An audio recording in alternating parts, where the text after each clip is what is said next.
A family comedy ક્યાં ગઈ પાછી ફોનમાં? ધીરે બોલ, આ કોઈ ડ્રામા નથી. ડ્રામાનો ક્લાઇમેક્સ છે, ક્લાઇમેક્સ. બોલ શું કામ કર? અરે ધીરે બોલ ને, ધીરે. દુશ્મનના કાનને પણ કંઈ ઓછા નહીં સમજ, સમજી? પણ ફોન શું કામ કર્યો?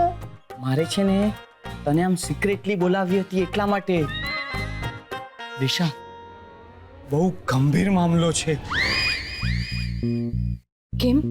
શું થયું? ગુણુને શું થયું?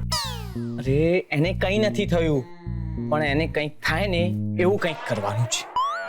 એટલે સાંભળ, ગુણુને છે ને પાઠ ભણાવવાનો છે. એ છે ને ધીરે ધીરે હવે માથે ચડતો જાય છે. એક પછી એક શરતના તીર તાપતો જ જાય છે, અને એ પણ પેલા નાના ડબ્બાને લીધે આપણને સૌને નચાવી રહ્યો છે. તો દિશા, આમને આમ ચાલતું રહ્યું ને તો એક દિવસ ગુણુ આપણા ઘરનો માલિક બની જશે. અત્યારે એ આપણા પૂર્વજોને નામે આપણને ઢીલા પાડીને આમ ખેલ કરાવી રહ્યો છે. બરાબર. ઘૂંઘટ, મૌન, ઉપવાસ, ખેતરમાં ખેતી કરો, વરંડામાં પથારી નાખીને સૂઈ જાઓ. અને હવે બરાબર. તો બરાબર. તે જે કહ્યું તે? અરે પણ હમણાં હું તો કંઈ બોલ્યો જ નથી. એટલે કે તું ન બોલે એ પણ કોઈ વાર બરાબર હોય છે. જો દિશા, આમ સ્માર્ટલી તું જવાબ આપીને તું તારી ભૂલને છુપાવની. એટલે ગુણુનો વિચાર કર, ગુણુનો. અત્યારે ગુણુ એક સમસ્યા બની ચૂક્યો છે. હા પાર્થ, એ વાત તો છે. પણ તું શું વિચારી રહ્યો છે? પાર્થ, હું શું કહું છું, જો આપણે બંને મળીને મગજ દોડાવીએ ને તો પેલા ગુણુની દવા શોધી જ કાઢશું. ના દિશા, ગુણુ માટે આપણે બંને પૂરતા નથી. કેમ આવું વિચારે છે પાર્થ? અચ્છા યાદ કર, આપણે જ્યારે નાના હતા અને ચોર પોલીસ રમતા હતા ત્યારે. દિશા, હવે આપણે નાના નથી, અને આ રમતને છોડ તું. તો શું કરીએ? મને લાગે છે કે આપણે એક મજબૂત ટીમ બનાવવી જોઈએ, એટલે કે સ્ટ્રોંગ ટીમ બનાવવી જોઈએ. અને સ્ટ્રોંગ ટીમ બનાવવા માટે ચારુને આપણી સાથે જોડવી જોઈએ. પછી આપણે ત્રણે સાથે મળીને કંઈક વિચાર કરીએ. એમ તો મારે આ ટીમમાં નથી રહેવું. દિશા, જો પાર્થ, તું સારી રીતે જાણે છે કે ચારુ સાથે મને એક સેકન્ડ પણ નથી ફાવતું. એ હા દિશા, મને ખબર છે, પણ અત્યારે આ સમય આમ જુદી રીતે વિચારવાનો છે. અને અત્યારે આપણે બધા ફસાઈ ગયા છીએ. જો દિશા, આપણે સાથે મળીને આનો ઉપાય શોધવો પડશે. અરે પણ ચારુ. જો દિશા, મુસીબતમાં દુશ્મનનો પણ સાથ લેવો જોઈએ, એ વાત તું ન ભૂલ. ઓ દુશ્મન, રાઈટ. તો તે પાર્થ, આપણે ગુણુને પણ સાથે લેવો જોઈએ નહીં? દિશા, આ ઉદાહરણમાં મુસીબત ગુણુ છે અને દુશ્મન ચારુ છે. અને આપણો પ્રોબ્લેમ ચારુ નથી, ગુણુ છે, ગુણુ. અને જો દિશા, તું ને ચારુ સાથે મળીને કામ કરો છો તો કેવી કમાલ કરો છો. યાદ કર પેલા નટવર નાટક વાળાને તમે બંને કેવો પાઠ ભણાવેલો. તો પછી.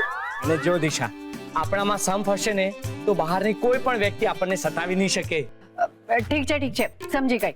હું તારી ટીમમાં છું. થેન્ક યુ સો મચ દિશા.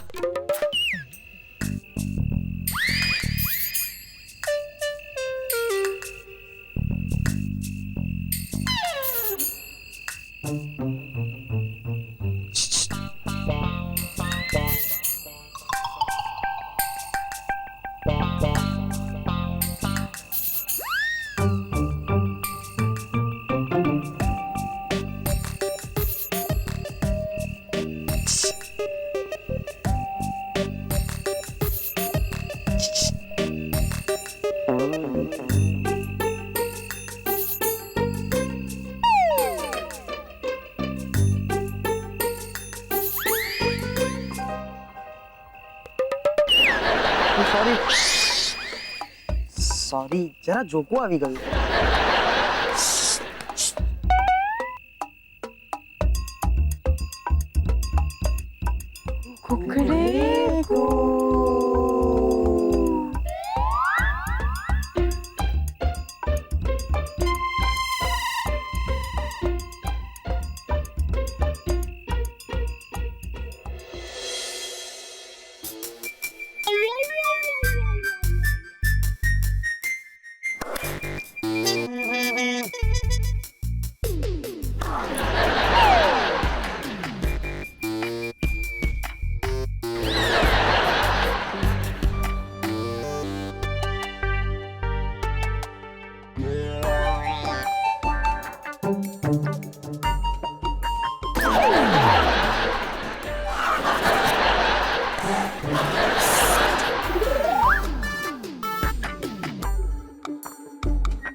પપ્પા છે ને એ પણ હદ કરે છે. એને અડધી રાત્રે ચા પીવાના બસ બહાના જોઈએ છે. આજે આ ગુણુ ગયો એની વિદાયના માનમાં, બોલો. પણ દિશા, તારે હવે ઘરના બધા કામ શીખી લેવા જોઈએ. હા, શું છે કે કાલે ઉઠીને કોઈ મને ન સંભળાવી જાય. કેમ? કાલે કોઈ બહારથી આવવાનું છે? અરે કોઈ આવવાનું નથી, પણ તું તો બહાર જઈશ ને. લે, કાલે હું બહાર જઈશ ને મને જ નથી ખબર. પણ એક મિનિટ, હું જ્યાં જઈશ ત્યાં હું કઈ ચા નહીં બનાવું કે વાસણ નહીં સાફ કરું. ભાઈ તમે હું જવાની ક્યાં છું? હા દિશા, તું તો બહુ ચતુર છે ને. વિચાર કર કે કાલ સવારે તું ક્યાં જઈશ કે જ્યાં જઈને તારે ઘરના બધા કામ કરવા પડશે. એમાં વિચારવા જેવું શું છે? એવી કોઈ જગ્યા નથી જ્યાં ઘરકામ કરવા પડે. માંડ માંડ તો આપણા ઘરમાં કામ કરું છું ને તું કે છે કે એક મિનિટ. તારો કહેવાનો મતલબ છે કે હું સાસરે? ચતુર તો તું છે જ. હા, એટલે કાલે મારે સાસરે જઈને ઘરકામ કરવાના? કાલે એટલે હવે પછી ભવિષ્યમાં. એમ? પણ મમ્મી, આપણે મિનિમમ એક છોકરો તો ગોતી લઈએ, પછી મારા સાસરે જવાની વાત કરીએ. બેટા, એક નહીં, મેં તારા માટે 3-4 છોકરા જોઈ લીધા છે. શું વાત કરે છે? કોણ છે કોહિનૂર હીરા? બોલ. આજો આ ફોટાઓ છે. આ ફોટાઓ કોને આપ્યા? ગુણુ. અરે એ જતા જતા આ ફોટાઓ બેડરૂમમાં મૂકીને ગયો હતો અને સાથે ચિઠ્ઠી પણ હતી. એમાં લખ્યું હતું, કોઈ દિશાને લાયક પસંદ પડે ને તો જણાવજો. આનું મોઢું તો જો, એક નંબરનો ગુંડો લાગે છે. ગુંડો. શું કરે છે? નામ શું છે આનું? હા બેટા, ફોટાની પાછળ બધી વિગત છે. ઓહો, નામ ધનરાજ બાપુ, ઉંમર 28 વર્ષ અને ઊંચાઈ 6 ફૂટ, કામ ઘેટા બકરા પાલન, શોખ પહેલવાની. વાહ મમ્મી, શું છે આ? અરે બેટા, કેમ શું થયું? અરે જો, એના નામ, કામ, શોખ એ બધું તો છે જ ને જાણવા માટે. અને હા, હાઈટ એ પાછી બોનસમાં. બીજું જોઈએ છે શું તને જાણવા માટે? મમ્મી, તું જોક કરે છે? અરે આમાં જોક જેવી શું વાત છે બેટા? અરે અમારા જમાનામાં તો છોકરા વિશે લગ્ન પહેલા કઈ ખબર ન પડતી. અરે છોકરાની અમુક વાતો તો છે ને લગ્ન પછી પણ ન ખબર પડે. જ્યારે અહીંયા તો બધું સ્પષ્ટ છે. એટલે સ્પષ્ટ હોય એટલે બધું સ્વીકારી લેવાનું? અરે એમ ક્યાં કહીએ છે તને? તારી પાસે ચોઈસ તો છે જ ને. હા, બીજા ફોટાઓ તો જો. ઓકે. અરે પણ ધનરાજ બાપુ પર તો કંઈક બોલ. મમ્મી, મારે લગ્ન માટે છોકરો જોઈએ છે, કઈ બોડીગાર્ડ નથી ગોતવો. આમે પતિ તો પોતાની જાતને એની પત્નીનો બોડીગાર્ડ જ સમજતો હોય છે, તો પછી બોડીગાર્ડ પતિ બને એમાં શું વાંધો છે? મમ્મી, અહીંયા મારી લાઈફની વાત ચાલી રહી છે ને તને મજાક સૂજે છે? ને આજો, હે જો આને આ કેવો દેખાય છે? નામ શું છે આનું? વાહ, ચંપક બાપુ, ઉંમર 29 વર્ષ, ઊંચાઈ ઓહો કેટલો લાંબો છે, 3.5 ફૂટ. એ કામ શું કરે છે? સર્કસમાં કામ કરે છે. આ ગુણુની ચોઈસને શું થઈ ગયું છે? એક 6 ફૂટનો ગુંડો, બીજો 3.5 ફૂટનો જોકર.